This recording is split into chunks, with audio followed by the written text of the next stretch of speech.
Hello, Facebook world. I should have done this before I came on live, but my phone decided to do some dinging. So right now I'm going in and I'm putting it on mute.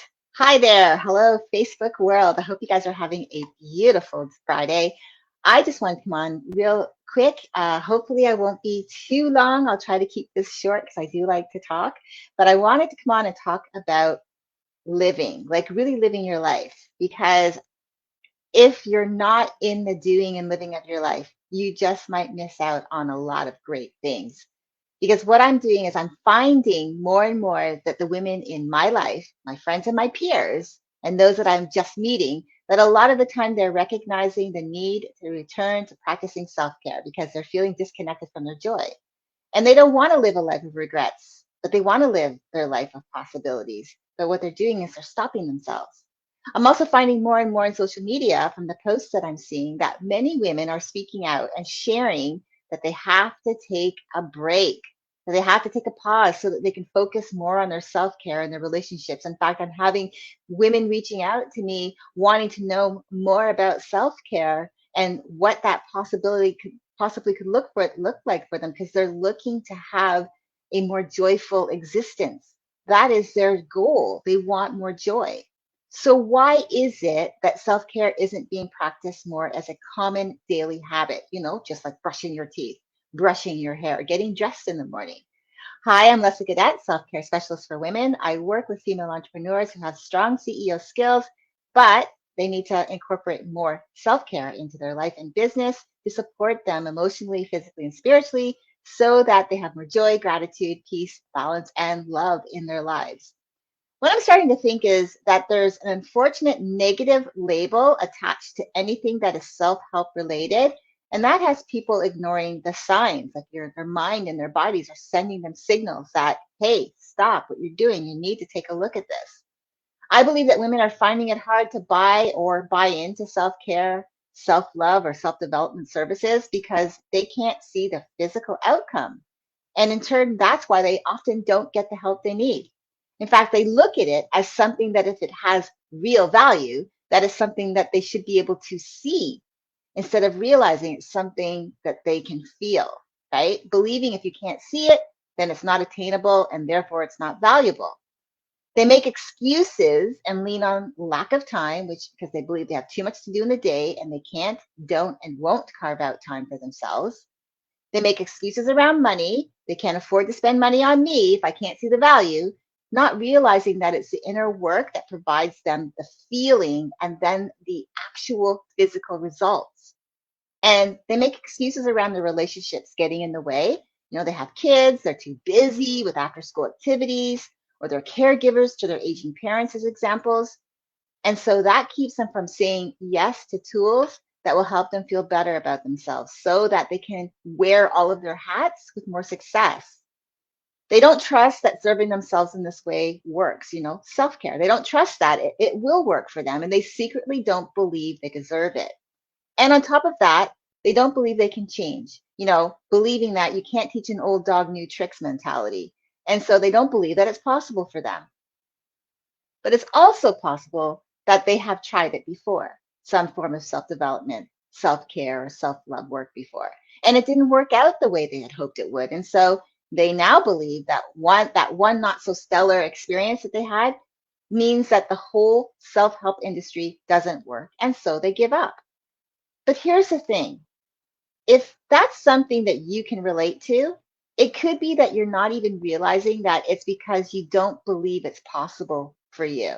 Because maybe you were doubtful or cynical going into the experience in the first place. Or maybe it's possible that you didn't fully commit to the experience. And so you may not even realize that that's why you didn't see or get the results you were hoping for. Now, I'm not going to say it's all on you, though. After all, sometimes we say yes to experiences that we're not ready for, or that it's not in alignment with where we are at in our life or in our life journey. And we truly may not have been in the self development world for very long and still learning about what that even means and what that could even mean for our life. But it could also be lack of clarity because maybe you didn't fully understand the process, or if it truly was something you really wanted, and would be dedicated and committed to having. And so you would do the work.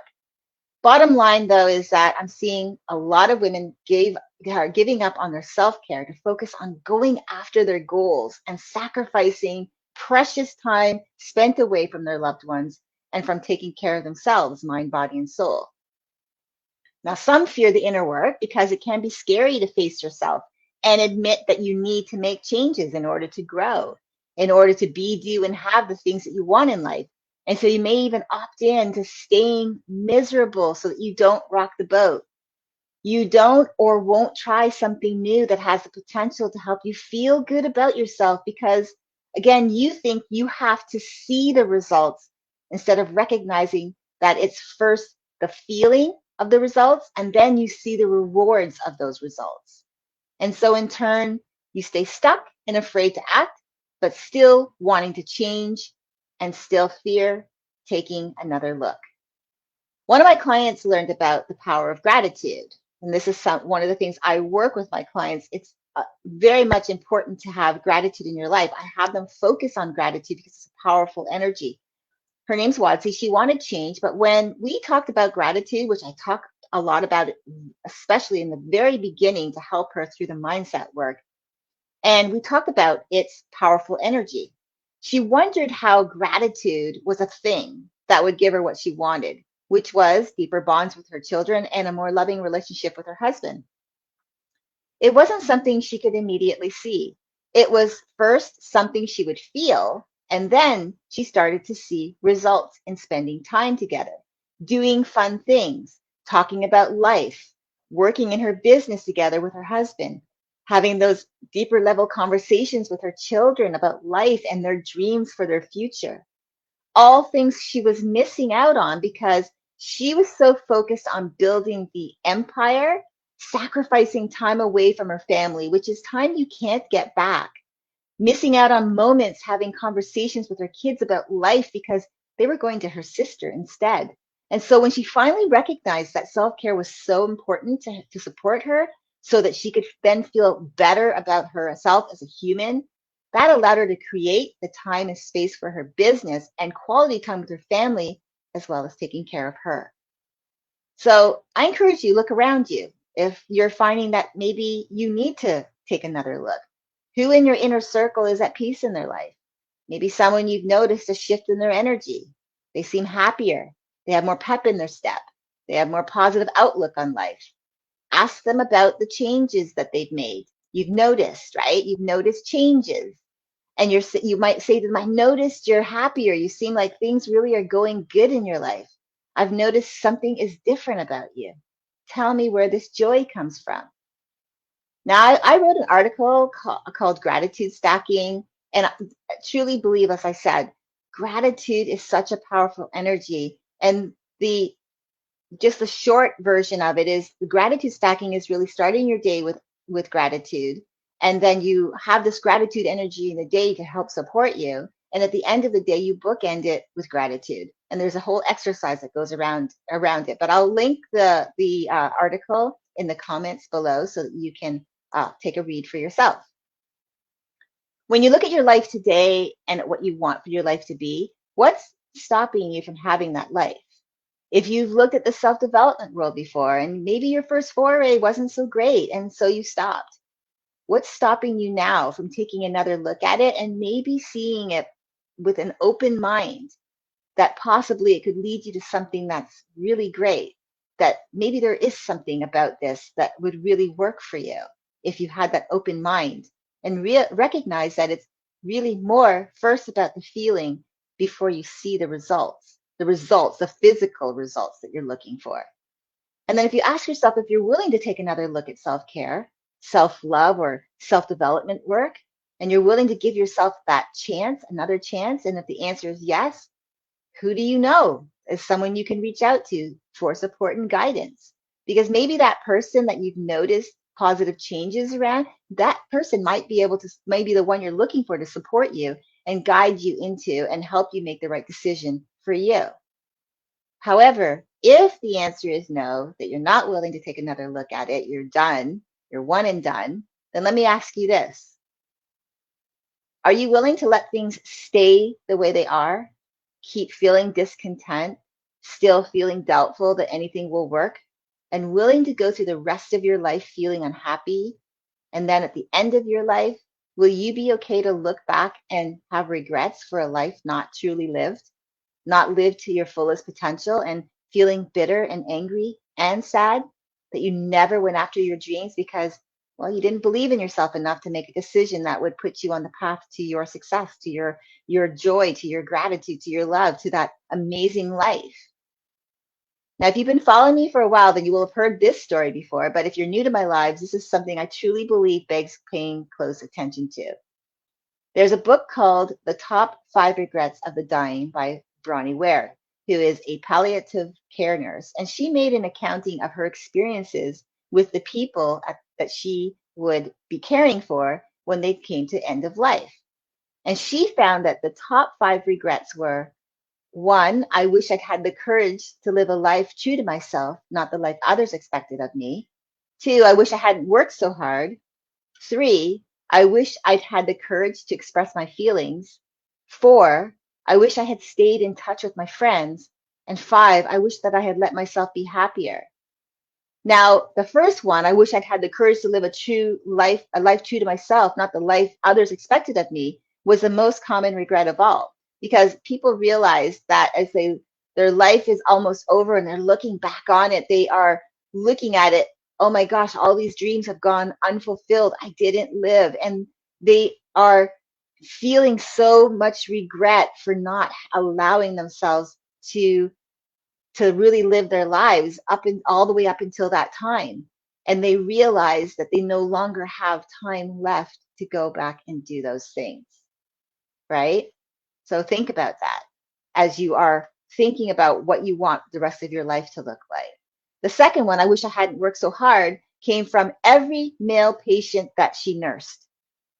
They missed their youth, their partner's companionship, their children's youth.